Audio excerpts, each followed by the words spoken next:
esse é o ritmo do Connect, mas eu queria falar algo que nós vamos entender ao percorrer da mensagem. Eu não vou revelar agora, mas ao percorrer você vai entender. Lucas capítulo 5, verso 1, texto bem conhecido.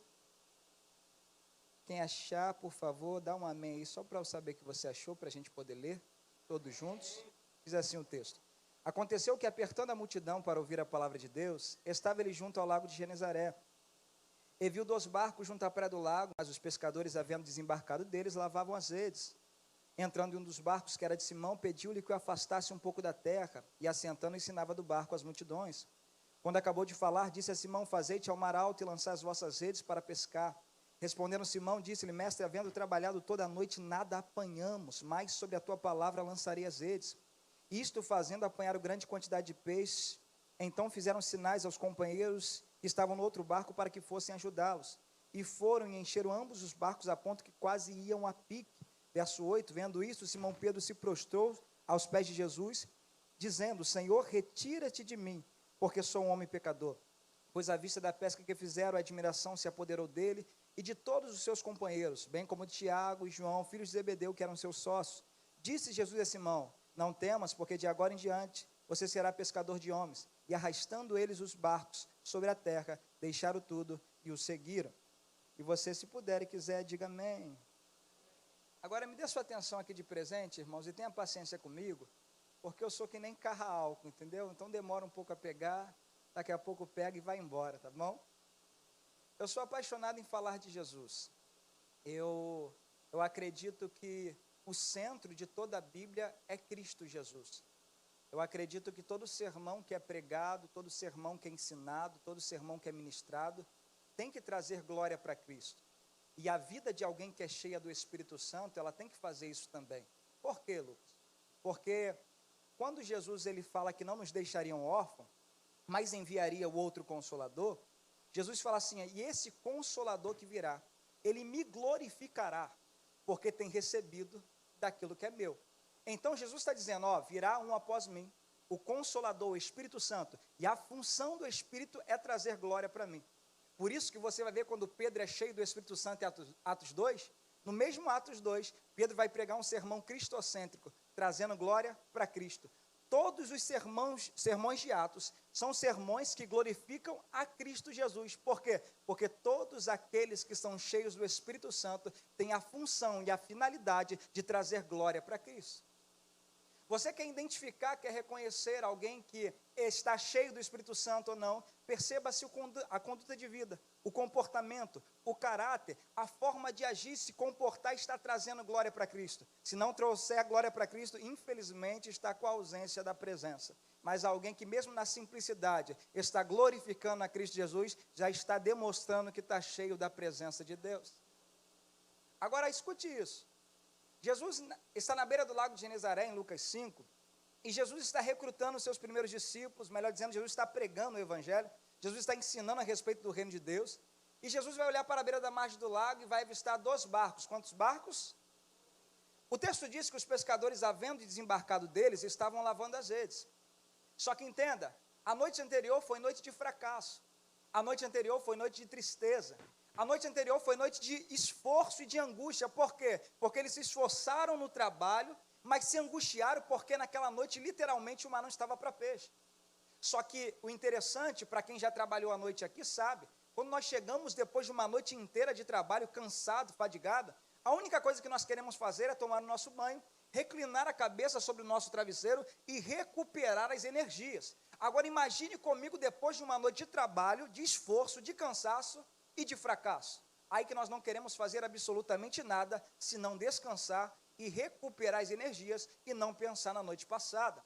Só que o interessante é que eles viram um para o outro e falam assim: nós podemos largar o barco, nós podemos largar a rede, nós podemos deixar tudo de lado, ir para casa, entrar numa zona de conforto e falar: nunca mais vamos pescar, nunca mais vamos fazer absolutamente nada. Mas um vira para o outro e fala assim: não, vamos lavar as redes. E o que é lavar as redes? Lavar as redes é preparar o instrumento de trabalho, ou preparar o instrumento que Deus lhe confiou, para que se tiver outra oportunidade, você venha estar preparado para exercer aquilo que você foi chamado para fazer. Lucas, eu não entendi. Nós, como cristãos, nós não estamos isentos de passar dificuldade, não estamos isentos de passar provações e problemas na nossa vida. Só que a questão é, quando o problema bate a porta, quando a tempestade vem, quando o dia mau chega, nós viramos um para o outro e falamos assim, vamos deixar de pregar? Vamos deixar de cantar? Vamos deixar de adorar? Não, senhor e não, senhora. Nesse tempo, nesse momento que o dia mau chegar, é o tempo de nós continuarmos preparando aquilo que Deus lhe confiou. Lucas, mas a noite anterior foi de fracasso, mas eu continuo orando. Mas a noite anterior foi noite de tristeza, eu continuo buscando a presença. Por quê?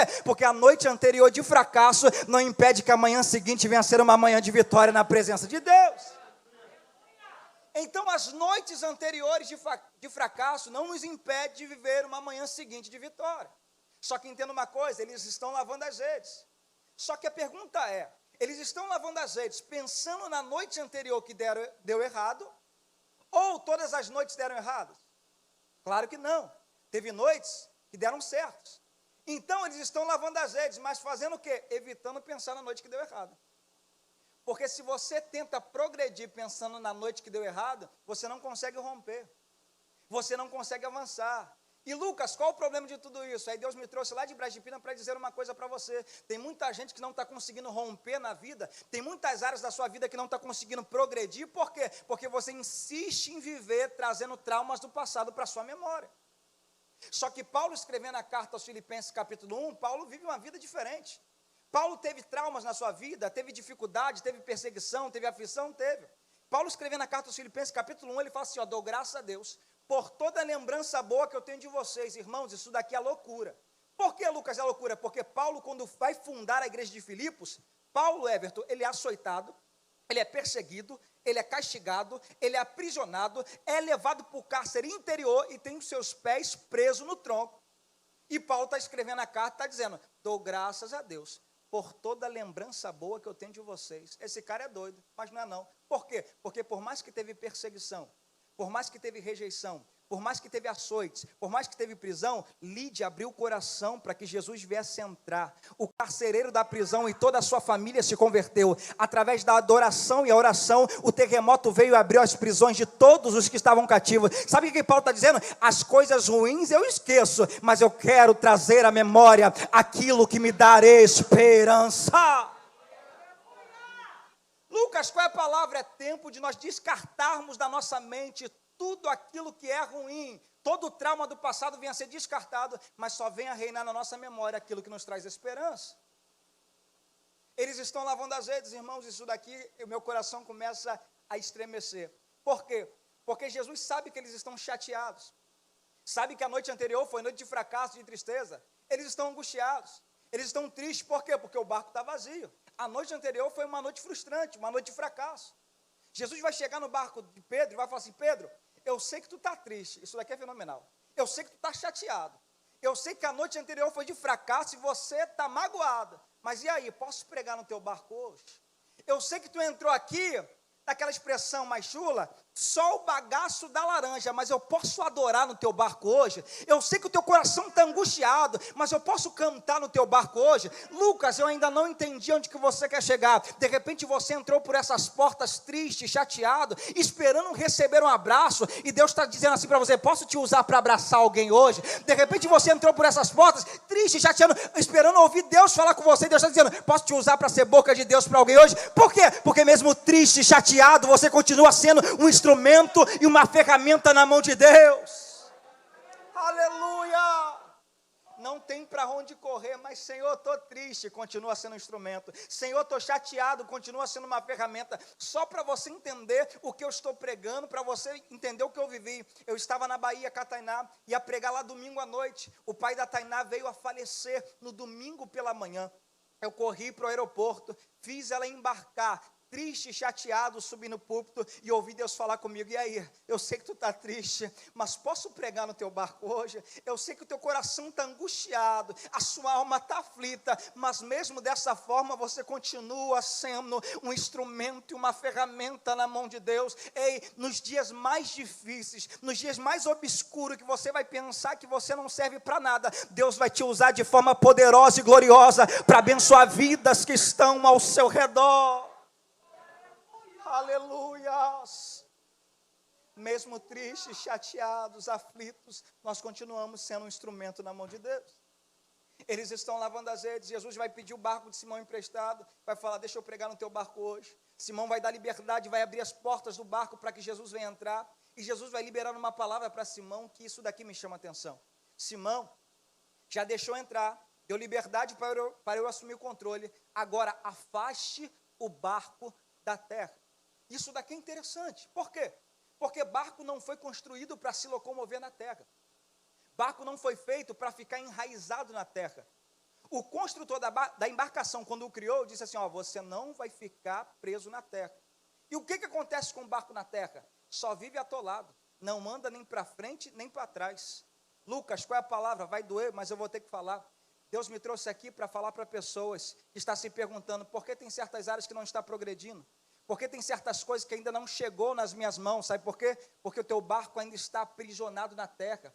Está adorando aqui hoje, mas com a preocupação das contas que está lá fora para pagar, aí não consegue adorar com excelência, não consegue prestar um culto com excelência. Por quê? Porque o barco está enraizado às preocupações da terra, mas é tempo da gente se desprender da terra, porque o nosso construtor, quando nos criou, não nos criou para ficarmos aprisionados da terra. Lucas, me prova na Bíblia, Filipenses, capítulo 3, verso 18 a 20, Paulo fala assim: e muitas vezes eu já disse a vocês, igreja de Filipos, e agora repito chorando, que esses homens que vos perturbam são inimigos da cruz de Cristo. O fim deles é a perdição, porque só se preocupam com as coisas terrenas. E nós, porém, a nossa pátria está no céu, a qual nós esperamos e aguardamos o nosso Senhor e Salvador Jesus Cristo, que transformará o nosso corpo abatido em um corpo glorificado, semelhante ao de Cristo Jesus. Oh, aleluia! E sabe o que eu acho interessante no texto de Filipenses? Paulo está dizendo assim: a nossa pátria está no céu. E quando Paulo usa a expressão pátria, ele não está dizendo o nosso destino, ele está falando a respeito da nossa origem. Porque o céu nunca foi o nosso destino, o céu sempre foi a nossa origem. Então Paulo está dizendo assim: quando Deus criou vocês, Deus não criou vocês para ficar aprisionado na terra. Case, construa a família, realize os sonhos, os projetos, mas não se apegue à terra. Por quê? Porque a qualquer momento a trombeta pode tocar e você venha a ser levado para o lugar onde que você deve morar eternamente. Então afaste o barco da terra. É tempo de nós nos desapegarmos um pouco das coisas terrenas. Só que entenda, Jesus vai entrar no barco de Simão, e quando Jesus entra no barco de Simão, Jesus ele vai começar a pregar. Só que o barco de Simão está vazio, gente. Simão está passando um momento de necessidade. E ao invés de Jesus realizar o milagre primeiro, Jesus vai cumprir a vontade dele no barco de Simão. Isso daqui é interessante. Mas a questão é, se o barco de Simão estava cheio de peixe, qual era o espaço que sobraria para Jesus pregar? Então, se a bênção chega antes do abençoador, não tem espaço para o abençoador. Jesus está dizendo: Simão, eu não permiti a bênção chegar, porque senão ela ia tomar o meu lugar. Então, eu chego primeiro para você valorizar primeiro a minha presença, para depois eu te preencher com os meus milagres.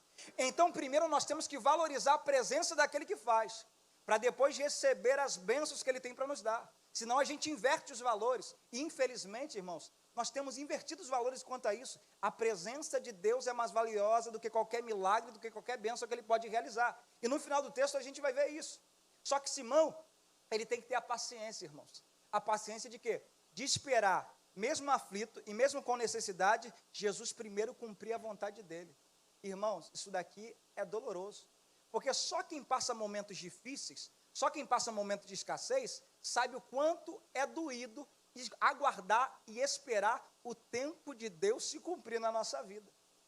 Muita gente que passou por esse tempo de pandemia, irmãos, e a gente acompanhou os nossos irmãos e irmãs em Cristo, que sofreram amargamente, passando necessidades, e a igreja lutando para poder ajudar com cesta básica, movimentações no mundo inteiro, se movimentando para ajudar fiéis. Só que eu quero liberar uma palavra para as nossas vidas e entender que o salmista Davi, ele disse que nunca viu um justo desamparado, nem a sua descendência mendigar o pão. O que Davi está dizendo? Quem serve fielmente ao Senhor, sempre vive debaixo da provisão de Deus. Mas Lucas, essa palavra quem falou que foi Davi.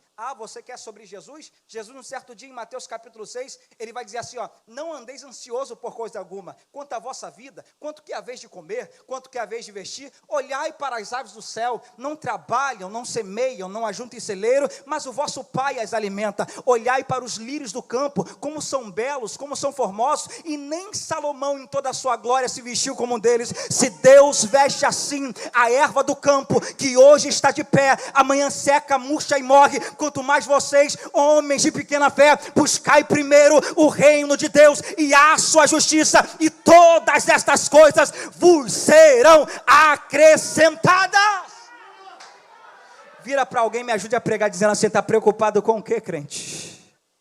Ele cuida. Largue toda ansiedade. Ele guarda, Ele cuida, Ele provê, Ele sustenta, Ele supre. Então, Jesus está pregando. Jesus está fazendo a vontade dele dentro do barco de Simão. Simão está tendo a paciência de esperar Jesus ensinar e pregar no barco dele. Quando Jesus termina de pregar, creio eu que Jesus deve ter virado para Simão e falado assim: já que você deu liberdade para eu cumprir a minha vontade, agora fica tranquilo. Por quê? Porque eu vou suprir todas as suas necessidades.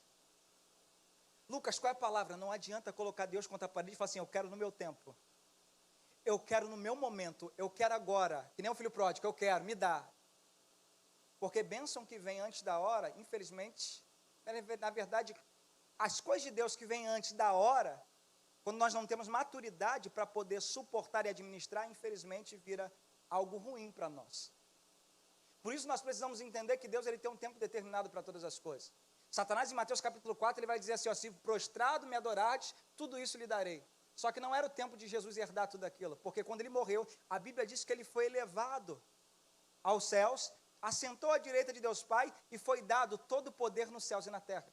Então o que Satanás queria fazer com Jesus? Já que eu não posso te destruir, eu posso apressar uma bênção que você tem para receber no futuro, porque apressando uma bênção, eu desestabilizo tudo aquilo que há por vir. O próprio pastor Silas Malafaia, ele fala, quando nós apressamos uma etapa da nossa vida, que é para acontecer futuramente, a gente desestabiliza todas as etapas que estão por vir. Então, a nossa função é dizer: Deus, cumpra a sua vontade. Quando nós dermos liberdade para Deus cumprir a vontade dele, ele automaticamente vai suprir todas as nossas necessidades, no tempo certo, no momento certo. Agora Jesus vai virar para ele e falar assim: Simão, vá até o mar alto e lança as vossas redes para pescar. E a resposta de Simão, ela é fenomenal, porque Simão vai virar e vai falar assim: mestre, havendo trabalhado toda a noite, nada apanhamos, porém sobre a tua palavra lançarei a rede. Lucas, o que é isso? Em outras palavras, Simão está dizendo: havendo trabalhado toda a noite, estamos cansados, estamos fadigados, estamos sobrecarregados. Por quê? Porque a noite anterior foi noite de esforço, de trabalho. Porém, no meu corpo físico, não tem mais capacidade humana para poder pescar, não tem mais capacidade humana para poder progredir. Porém, eu entendo uma coisa: no meu corpo não tem mais força, não tem mais vigor, porém, sobre a tua palavra, eu lançarei a rede. Simão está dizendo: nas minhas próprias forças eu não consigo, mas o Senhor liberou uma palavra ao meu respeito, e a sua palavra está me renovando, me revigorando, para eu cumprir o seu chamado novamente. Entenda uma coisa, irmãos, eu bato muito nessa tecla, eu preciso parar um pouquinho para falar disso.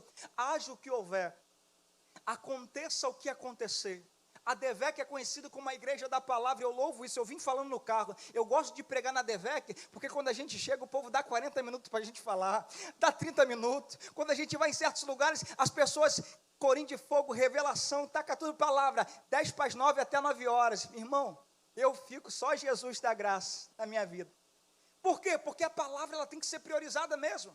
Mas Lucas, por que a palavra tem que ser priorizada? João capítulo 8, verso 32 vai dizer: conhecereis a verdade, e a verdade vos libertará. Vira para alguém e fala assim: palavra liberta. João capítulo 17, verso 17, Jesus orando pelos seus discípulos, ele fala assim: santifica os teus filhos na verdade, a tua palavra é verdade. Vira para alguém e fala assim: palavra santifica. Salmo de número 119, Davi vai dizer assim, ó, lâmpada para os meus pés e luz para o meu caminho, é a tua palavra. Vira para alguém e fala assim, palavra direciona. No mesmo Salmo de número 119, redobra a tua atenção para isso, Davi vai dizer assim, ó, como purificará o jovem o seu caminho, observando conforme a tua palavra. Lucas, o que é isso? Davi está dizendo, eu olho para o meu comportamento, eu olho para a minha conduta de vida, se a palavra dá ok, eu continuo, mas se não, eu mudo o meu comportamento. Para quê? Para viver de acordo com a palavra, com a palavra, com a palavra. Lucas, com a palavra. O que dá diretriz do seu comportamento não é Rede Globo de televisão, o que dá diretriz do seu comportamento não é redes sociais, o que dá diretriz do seu comportamento é a palavra de Deus. Aleluia! Mas Lucas termina por aí, não, para finalizar eu continuo o texto, no mesmo Salmo de número 119, gente, Davi estava completamente inspirado para falar de Bíblia. Davi vai dizer assim, ó, escondi a tua palavra no meu coração, para não pecar contra ti. Lucas, o que é isso? Davi está dizendo, todas as vezes que o pecado bate a porta, tentando me afastar da presença, existe uma palavra impregnada no meu coração que grita dizendo, não peque, vai te afastar da presença, não peque, vai entristecer o coração do Espírito Santo, não peque porque Deus não vai se agradar, continue fiel ao Senhor. É essa palavra que nos sustenta quando o pecado quer nos atrair. Então haja o que houver, aconteça o que acontecer, permaneça fiel à palavra de Deus, porque ela tem todo o poder para nos santificar, nos direcionar, nos libertar e muitas outras coisas que tem dentro da Bíblia, que se a gente falar, a gente fica falando até amanhã. Irmãos, ele lança a rede, o texto diz que eles vão colher uma grande quantidade de peixe. Isso daqui é interessante, irmãos, porque Jesus avistou 2 barcos, só que Jesus vai entrar em um. Só que o texto é bem claro, que Jesus avistou 2 barcos, ou seja, Jesus avistou a necessidade dos 2, porém, vai abençoar um. Quando este é abençoado, Simão agora tem que fazer um sinal para o outro barco. Agora entenda uma coisa, só para você entender, eu acabei de ver o profeta Everton falar aqui, que nós ansiamos sim, todo líder de juventude, todas as pessoas que trabalham com juventude, todo pastor, quer ver sim, a igreja crescendo, o povo se rendendo aos pés de Cristo, as almas entrando pelas portas, porque o nosso coração arde por isso. Eu não acredito no evangelho que não tem fome e sede de almas. Para mim não é evangelho. O evangelho verdadeiro é aquelas pessoas que pregam incansavelmente, não na expectativa de receber ouro, prata, riquezas, não, mas de ver almas se rendendo aos pés de Cristo, os joelhos se dobrando e as línguas confessando que Jesus Cristo é o Senhor. Essa é a nossa alegria. Só que entenda uma coisa, irmãos, muitas vezes nós começamos sozinhos. Sim, é difícil mesmo ganhar almas hoje em dia, sim. Mas olha, não podemos parar de perseverar. Por que eu estou dizendo isso? Com base no texto. Quando Simão ele vai receber a bênção de Deus, Simão vai ter que fazer um sinal para o outro barco. Só que onde que está o outro barco? Ancorado na beira da praia. Está aprisionado à terra. Está enraizado à terra. Mas quando ele vê Simão acenando, dizendo assim, ó, Deus me abençoou. Deus encheu a minha embarcação. Deus está fazendo transbordar a minha rede. Sabe o que acontece com o barco? Automaticamente sai da terra e é levado para o local onde que Deus está manifestando glória e milagre. Lucas, eu ainda não entendi, só continue orando, continue valorizando a presença de Deus, porque quando Deus encher a tua embarcação, quando Deus começar a te honrar na terra, você só vai precisar levantar a mão e dizer assim, ó, Deus tem me abençoado, e pessoas que têm perdido a esperança de servir a Cristo, vão dizer, novamente eu quero a presença, novamente eu quero andar em milagre, novamente eu quero ter vitória na presença de Deus. Por quê? Porque eu estou vendo a manifestação da glória de Deus nessa embarcação. Então continue perseverando. Não parece não, mas nós estamos sendo observados dia a dia, noite e noite, e Deus vai nos abençoar para quê? Para que almas venham se render aos pés de Cristo. Só que entenda outra coisa no texto, irmãos, e por favor, se tiver acabado o meu tempo, por favor, fala aí, tá bom? Porque o pregador fala muito. Então, o texto vai dizer que eles vão encher ambos os barcos, só que o barco que está ancorado na praia, a noite anterior foi noite de fracasso. Está vivendo a mesma coisa que Pedro viveu outrora. E agora, Pedro tem que ter a humildade suficiente e a maturidade suficiente de entender que não é porque Deus nos tirou de uma situação que a gente não vai estender a mão para pessoas que estão passando a mesma situação que outrora nós passávamos. Porque às vezes dá uma crise de santidade nos cristãos de hoje em dia. Deus nos tira da prostituição, Deus nos tira da fornicação, Deus nos tira da avareza, da mentira. Aí quando a gente pega alguém lá no mundo na mentira, demoniado, vai para o lago de fogo e enxofre. Aí a gente não se relaciona mais, não estende a mão mais, não. Cristo nos constituiu, nos abençoou, nos resgatou, nos lavou, nos remiu, sabe para quê? Para que nós viéssemos ter um braço estendido para ajudar quem está caído a levantar. Lucas, me prova na Bíblia, quando Pedro está caminhando sobre as águas, a Bíblia diz que Pedro começa a naufragar. Jesus diz o texto, o Evangelho diz o texto, que Jesus estendendo a mão, ajudou Pedro a levantar e entraram no barco. Anos vão se passar, Jesus vai ser morto, crucificado, vai ser ressurreto, e agora Pedro está subindo ao templo, a hora da oração, a hora nona, um coxo está à porta do templo, em Atos capítulo 3, Pedro vira e fala assim, não tem ouro, não tem prata, mas o que eu tenho, isso eu te dou, em nome de Jesus, levanta-te e anda. Aí o texto diz assim, ó, e Pedro, estendendo a mão, ajudou a levantar. Sabe o que Pedro está falando? Já que Jesus estendeu a mão outrora, quando eu estava aprisionado ao pecado, agora eu também tenho um braço estendido, para quê? Para ajudar quem está caído a levantar. Então nós somos constituídos para isso. Cristo nos resgatou para que nós viéssemos ter a oportunidade também de resgatar, na autoridade que é no nome dele, outras pessoas também. Então nós precisamos ter essa maturidade, essa consciência. Cristo nos lavou, nos remiu, para que nós viéssemos ter um braço estendido para ajudar quem está caído a levantar. Quando Pedro vê a manifestação da glória, do milagre, o texto diz que Pedro vai se prostrar diante de Jesus. E vai falar assim, Senhor, ausenta-te de mim, porque sou homem pecador. Irmãos, você vê no texto Jesus colocando o dedo no rosto de Pedro e falando assim, você é pecador, se arrepende, você está em pecado, você é digno de punição. Você não vê Jesus ofender Pedro. Eu não estou dizendo que a gente vai deixar de pregar contra o pecado, não é isso. Eu estou dizendo que a gente não precisa ofender o pecador para que o joelho venha se dobrar e a língua venha confessar. Porque Pedro não precisou ser ofendido. Pedro só contemplou a manifestação da glória de Deus, e a manifestação da glória de Deus manifesta diante dos olhos de Pedro, foi o suficiente para quê? Para o joelho se dobrar e para a língua confessar que Jesus Cristo era o Senhor e que Pedro era pecador. Lucas, qual é a palavra? Nós temos que orar nesses últimos dias para que Deus venha manifestar a sua glória. Irmãos, biblicamente falando, eu nunca vi alguém conseguir ficar de pé diante da manifestação da glória de Deus. Isaías se prostrou, Ezequiel se prostrou, Daniel se prostrou. Por quê? Porque quando a glória de Deus é manifesta, automaticamente, naturalmente, os joelhos se dobram e as línguas confessam que Cristo Jesus e Jesus Cristo é o Senhor. Então devemos clamar continuamente, com perseverança, para que Deus venha manifestar a sua glória, para que o nome dele venha a ser glorificado com almas se rendendo aos pés dele. Só que Simão vai virar e vai falar assim, irmãos, Senhor, ausenta-te de mim que sou um homem pecador.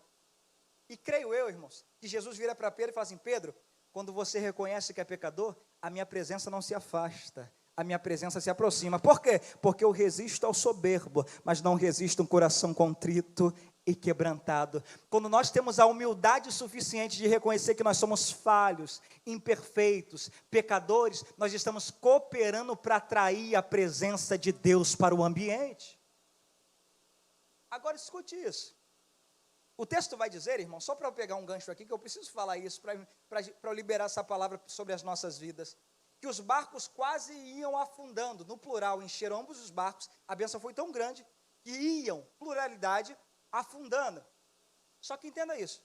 Irmãos, agora uma pergunta paralela, usando outro texto da Bíblia. Você já viu algum texto na Bíblia falando que a arca de Noé esteve a ponto de se despedaçar? Alguém já viu?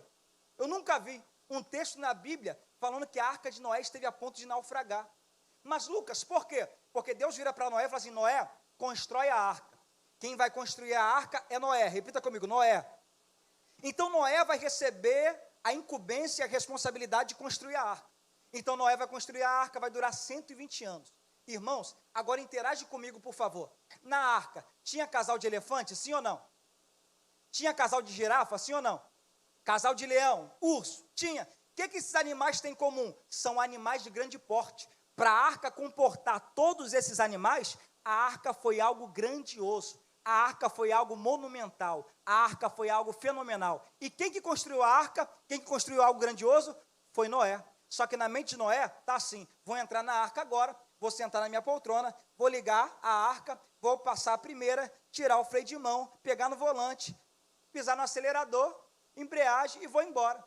Quando Noé vai entrar na arca, para poder governar a arca, Noé percebe que não tem volante, Noé percebe que não tem marcha, que não tem freio de mão. que não tem pisca-alerta, que não tem seta para o lado direito, nem para o lado esquerdo. Sabe o que Deus está falando para Noé? Noé, você pode ter construído algo grandioso, mas o segredo de tudo isso não naufragar é porque eu ainda estou na direção e no governo. Lucas, qual é a palavra? Você pode ter o melhor carro, a melhor casa, o melhor apartamento, mas se Deus não estiver na direção, vai naufragar. Mas se Deus estiver no governo, se prepare, que as tempestades, as adversidades da vida não vai jogar para baixo aquilo que Deus lhe confiou para construir. Então, irmãos, deixa Deus no governo. Só para você entender isso agora. Irmãos, quem aqui já faxinou casa alguma vez?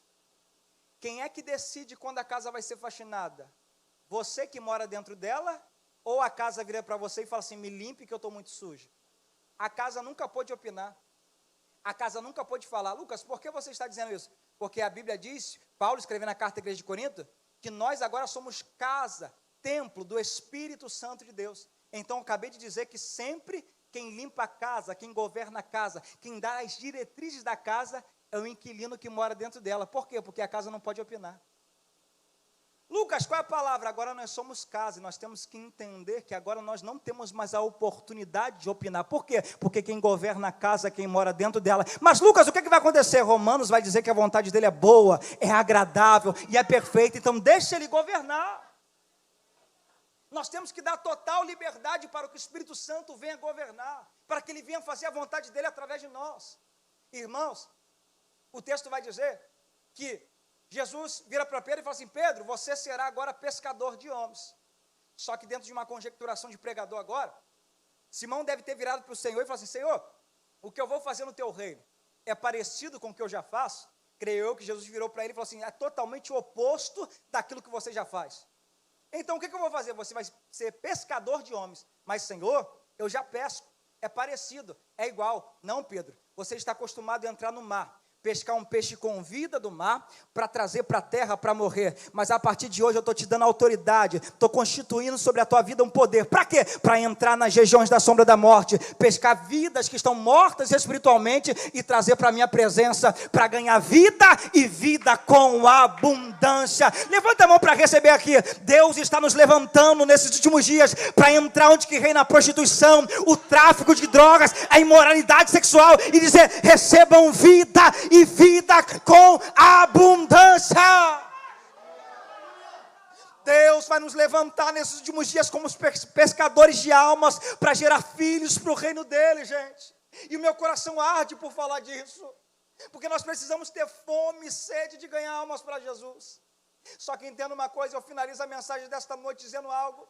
O texto vai dizer que eles, arrastando o barco para a terra, deixaram tudo e seguiram Jesus. Loucura. Por que loucura? Porque primeira parte da mensagem, eles trabalharam a madrugada inteira, nada conseguiram pegar, estão cansados, estão sobrecarregados da noite anterior. Segunda parte, eles vão receber a palavra de Cristo e agora vão pescar novamente. Cristo liberou a palavra, mas o esforço de receber o milagre é deles, o esforço de puxar a rede é deles. Então entenda uma coisa, Cristo vai liberar a palavra a teu respeito, mas o esforço de continuar se preservando em santidade é seu, o esforço de continuar se preservando em obediência é tua. Então continue se esforçando para herdar o milagre, porque requer esforço. Só que entenda, eles estão cansados porque pescaram 2 vezes. E agora eles pegam o milagre e analisam. Ou a gente deixa a presença de Deus embora, ou a gente deixa a presença de Cristo embora, ou a gente se apega ao milagre que ele realizou. E eu acabei de falar que a presença é mais valiosa do que o milagre. Sabe o que eles têm a oportunidade de fazer? Ou a gente se apega a um milagre momentâneo que ele realizou agora, ou a gente vive milagre todos os dias da nossa vida diante da presença dele. Lucas, qual é a palavra? Eu quero que você entenda uma coisa. Cristo não nos chamou para viver esporadicamente um milagre um dia sim, um dia não, ou um milagre a cada 1 ano, não. Cristo nos chamou para um relacionamento diário, constante. Lucas, me prova na Bíblia. Pai nosso que está no, santificado seja o teu, venha a nós o teu, seja feita a tua, o pão nosso de cada dia dai-nos. Agora preste atenção, o pão nosso de cada dia dai-nos hoje. Por que Jesus na oração não disse, o pão nosso de cada dia dai-nos 365 dias do ano. Sabe por quê? Porque se ele faz a oração assim, o pão nosso de cada dia dai-nos sempre, você não entraria no quarto no dia seguinte para poder se relacionar com ele. Então Jesus na oração do Pai Nosso está dizendo assim, só pede o pão para hoje. Por quê? Porque amanhã eu quero ver você entrando no quarto novamente, para a gente se relacionar. Jesus quer que nós valorizemos a comunhão intensa e diária. Ele tem revelações diárias para nós. Ele tem coisas diárias para nós. Paulo escrevendo a carta à igreja de Corinto, capítulo 2, verso 9, ele vai dizer que as coisas que o olho não viu, ouvido não ouviu e não subiu ao coração do homem, são as coisas que Deus preparou para todos aqueles que o amam. Deus tem algo maior, gente. Deus tem algo melhor, Deus tem algo sobrenatural para realizar em nossas vidas. E eu não digo só de coisas terrenas, eu digo muito mais de coisas espirituais. Experiências inefáveis que nós vamos viver diante da presença de Deus.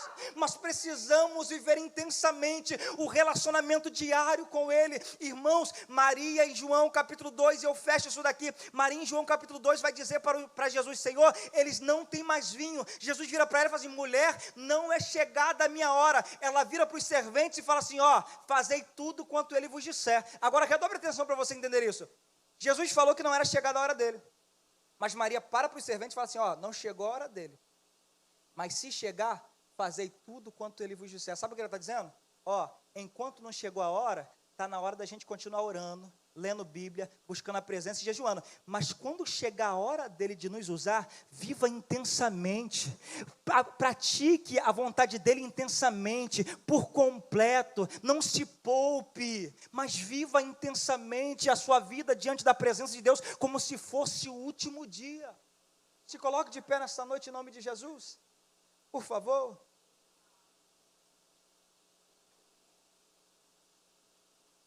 Eu só quero que você entenda uma coisa. A noite anterior foi noite de fracasso, sim, fato. A noite anterior foi noite de tristeza, foi. Mas entenda, Jesus vai entrar no barco, naquela embarcação, na manhã seguinte. E a Bíblia mesmo, ela já diz que o choro pode durar uma noite, mas a alegria vem pela manhã. Mas Lucas, qual é a diferença da noite anterior para a manhã seguinte? A noite anterior tinha a ausência de Jesus na embarcação. A noite anterior eles estavam pescando, mas pescando na própria força do seu braço. E na manhã seguinte, Pedro diz assim, ó, sobre a tua palavra. Sabe o que Pedro está dizendo? Eu pesquei a noite anterior sem direcionamento. Eu pesquei a noite anterior sem presença de Cristo no meu barco. Mas por que vai dar certo na manhã seguinte? Porque tem presença, tem palavra, tem direcionamento. De repente você entrou por essas portas, irmãos, e a sua embarcação está sem presença, a sua embarcação está sem direcionamento. E você precisa abrir as portas da embarcação para que Jesus venha entrar. Eu não lhe prometo, irmãos, que não haverá mais tempestades depois que Jesus entrar. Porque a Bíblia é repleta de textos que fala que Pedro estava dentro da embarcação e teve tempestade. Teve pescaria de fracasso. Só que eu acho interessante isso, porque por mais que teve tempestade, vento contrário, pescaria de fracasso, em todos os momentos Jesus estava solucionando e resolvendo o problema. Porque a embarcação que tem Jesus não está isenta de ter tempestade, mas sempre Jesus está apaziguando tempestade e está resolvendo todos os problemas que as tempestades da vida estão proporcionando para nós. Se você esta noite, ou se tem alguém aqui esta noite, que precisa abrir as portas da sua embarcação, para que Jesus venha entrar, para que Jesus venha assumir o governo, eu quero lhe convidar aqui na frente agora, porque o céu quer se alegrar com a sua vida esta noite. Se tem alguém aqui esta noite que precisa retornar para Jesus, fique à vontade, nós iremos orar. E se você sentir no seu coração de sair do seu lugar e vir aqui na frente, fique à vontade, porque nós queremos festejar com a sua vida. Feche os teus olhos rapidinho para eu passar. Senhor Deus e eterno Pai que estás nos céus. Pai, é com muito temor e tremor que eu subi nessa tribuna, porque bem sei, Pai, que não sou digno, Pai, de anunciar o Teu Evangelho. Mas, Pai, graça é favor imerecido e vem para quem não merece, Pai. E eu sou um desses, Pai, que não merecia, mas o Senhor me chamou.